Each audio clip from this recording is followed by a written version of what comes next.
Dans cette vidéo, nous allons parler des châles et plus précisément des montages qu'il te faut connaître pour tricoter de magnifiques châles. Mais avant de commencer la vidéo, je me présente rapidement, je suis Jaënel et j'aide les triconautes comme toi à progresser en tricot en leur proposant des techniques et des astuces essentielles. Si le tricot t'intéresse, si tu souhaites savoir comment progresser en tricot, alors je t'invite à prendre 2 secondes pour t'abonner à ma chaîne avant que la vidéo commence et que tu oublies de le faire. Tu t'abonnes, dis? Tu t'abonnes? Surtout, reste bien jusqu'au bout de la vidéo car on va voir beaucoup de contenu et d'astuces. C'est important que tu aies tout en tête afin de savoir quel montage exactement tu vas pouvoir utiliser pour ton projet de châle. Pour le premier montage, on est sur du classico-classique, mais c'est important de revoir les basiques. Allez, c'est parti pour le montage à longue queue. Pour commencer, nous allons voir un montage extra classique, le montage à longue queue, connu aussi sous le nom de montage Longtail Caston. Ce montage est tellement polyvalent qu'on peut l'utiliser du coup aussi pour les châles. Par contre, il va nécessiter une bonne estimation du fil de marge. Pour cela, on va enrouler le fil autour de notre aiguille, le nombre de fois correspondant au nombre de mailles à monter. Généralement, quand on commence un châle, on n'en a pas besoin de beaucoup. Donc admettons que l'on ait besoin de 10. 1, 2, 3, 4, 5, 6, 7, 8, 9, 10. Voilà. Là, il y a la longueur nécessaire pour monter 10 mailles. Je prends une toute petite marge supplémentaire. J'enlève le fil autour de mon aiguille. Je fais un nœud coulant. Et je vais placer ce nœud coulant sur mon aiguille. Je serre doucement. Et je vais ici monter mes 10 mailles. Donc, je vais mettre mon fil de la pelote en haut, le fil qui n'est pas relié à la pelote en bas. Et je vais faire une petite pince, clic, clic. Et je vais passer mes doigts entre, donc mon index, mon pouce, entre les 2 brins du coup de mon montage. Avec les 3 doigts restants, je vais resserrer et refermer ces doigts autour des 2 brins. Puis je vais écarter mon pouce, mon index de ma main gauche. Et là, je suis en bonne position pour pouvoir faire mon montage. Pour commencer, je vais passer la pointe de l'aiguille droite par-dessous la boucle formée autour de mon pouce dans le premier brin. Puis, je vais aller chercher, toujours avec la pointe de cette aiguille, je vais aller chercher le premier brin de l'index en passant par-dessus. Et je vais passer cette boucle à l'intérieur de la boucle du pouce. Je resserre. Et là, j'ai une nouvelle maille qui est montée. Donc, je me trouve avec 2 mailles sur mon aiguille. Je continue. Premier brin du pouce par-dessous. Premier brin de l'index par-dessus. Je ramène la boucle de l'index à travers la boucle du pouce. Je serre. Et on fait ça tout du long.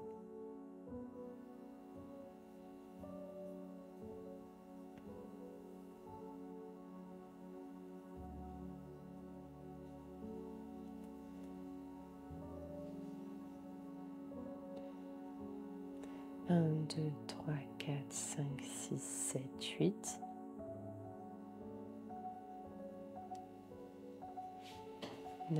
Et 10. Voilà. Donc j'ai bien un tout petit fil de marge, donc j'ai pas beaucoup de pertes. Et je vais tricoter le premier rang.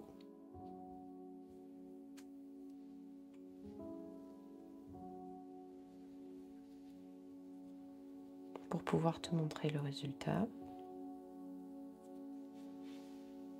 Voilà. Donc là, j'ai mon premier rang de tricoté. Alors, étant donné qu'on est sur un Longtail Caston, le premier rang, du coup, est un rang envers. Donc, si je tricote mes mailles à l'endroit, je me retrouve avec ces petites bosses caractéristiques des rangs envers. Si tu ne veux pas avoir ces petites bosses, il faut que ton premier rang tricoté ne soit pas un rang à l'endroit comme je viens de faire, mais un rang tricoté à l'envers. Et là, ainsi, tu pourras avoir du coup une belle finition et non pas cette bordure en vague du coup pour démarrer si tu le souhaites.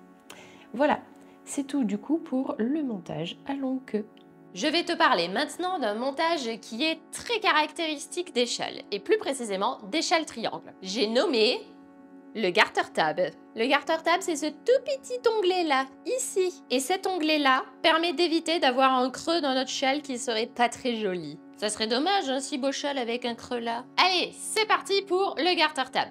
À présent, nous allons voir ensemble le montage garter tab. Le garter tab, c'est un petit onglet que l'on va utiliser généralement pour tricoter un châle triangle du haut vers le bas et ainsi éviter un petit creux disgracieux au niveau du cou.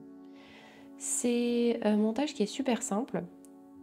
Il est pas du tout, il peut varier en longueur, en taille, mais on va voir ensemble comment tricoter un montage garter tab standard.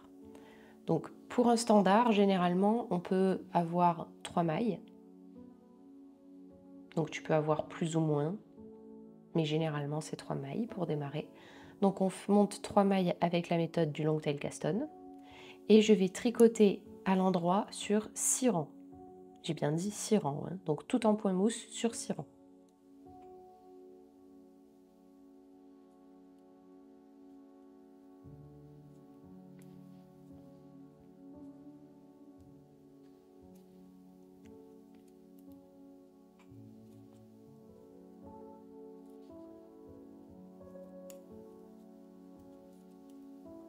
Et voilà. Donc là, j'ai tricoté mon petit onglet sur 6 rangs. À partir d'ici, je vais donc, pour le rang 7, tricoter à l'endroit. Donc 1, 2, 3 mailles. Puis je vais tourner le rectangle, comme ceci, et je vais relever du coup 3 mailles, le long du cou de mon point mousse. Donc je vais relever dans les creux du point mousse. Donc il y a les côtes et les crêtes dans le point mousse. Donc les côtes, les trous et les crêtes. On va relever entre les crêtes, ici, là. Donc là, les crêtes, c'est l'endroit le plus haut. Et on va relever ici. Donc je vais relever avec la même aiguille. Donc je pique. 1, je relève, je tricote. 2 et 3. Donc je me retrouve avec 6 mailles. Je vais à nouveau tourner le rectangle à 90 degrés. Je vais relever les 3 mailles de montage que j'ai tricotées. 1,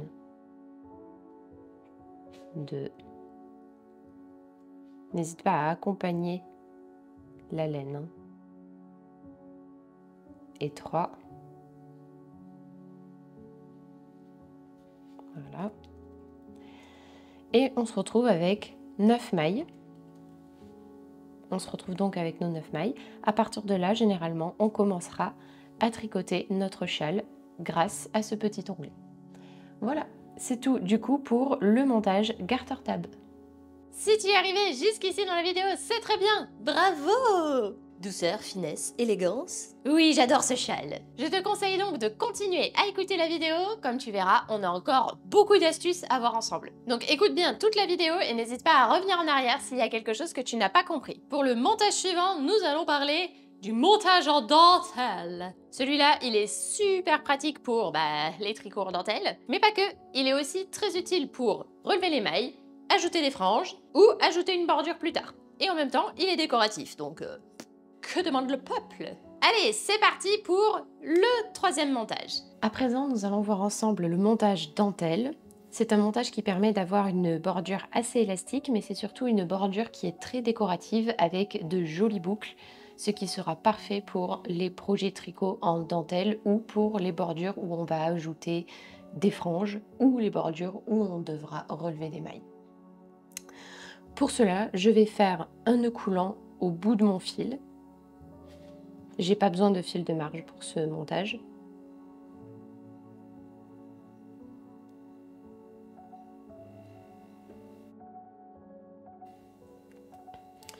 Une fois que c'est fait, je vais enrouler la laine autour de mon aiguille gauche de l'arrière vers l'avant, comme si je faisais un jeté. Puis je vais piquer avec mon aiguille droite entre le nœud coulant et le jeté que je viens de réaliser sous l'aiguille droite. Puis je vais enrouler la laine autour de mon aiguille. Je fais sortir la boucle et je vais transférer cette nouvelle maille sur mon aiguille gauche. Voilà. Je recommence, jeter, je crée une nouvelle maille en piquant entre ma maille de gauche et mon jeté, j'enroule le fil autour de l'aiguille, je ressors et je transfère la nouvelle maille. Jeter, je passe entre les deux, je crée une nouvelle maille, je ressors. Et on va faire ça tout du long.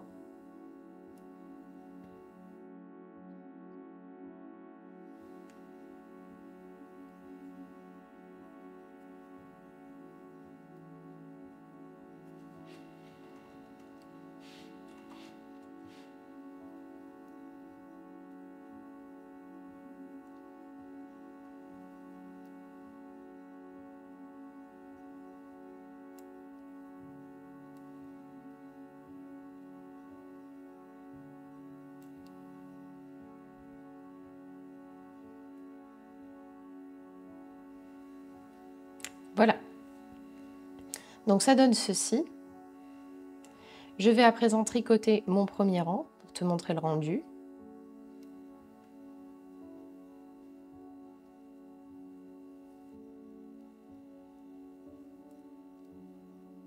Et voilà. Voilà, on a terminé notre montage dentelle. Donc bien sûr, on a des petits trous très sympathiques. Et c'est un montage du coup qui sera hyper facile pour relever les mailles, parce qu'il y aura tout simplement à piquer dans les petits trous là. Donc vraiment, c'est un montage très chouette à utiliser et vraiment assez peu connu. Voilà, c'est tout du coup pour le montage dentelle. Maintenant que tu sais comment monter les mailles pour tes châles, il te faut savoir comment rabattre les mailles. Et surtout, comment éviter les rabattages trop serrés. C'est vraiment affreux sur un châle d'avoir un rabattage trop serré. Et c'est pour ça que j'ai fait cette vidéo dans laquelle je te présente 2 astuces pour éviter de rabattre les mailles de façon trop serrée. Je t'invite donc à cliquer sur cette vidéo, elle est 100% gratuite et cela te permettra de poursuivre ton apprentissage. Merci de m'avoir écouté et à tout de suite dans cette vidéo.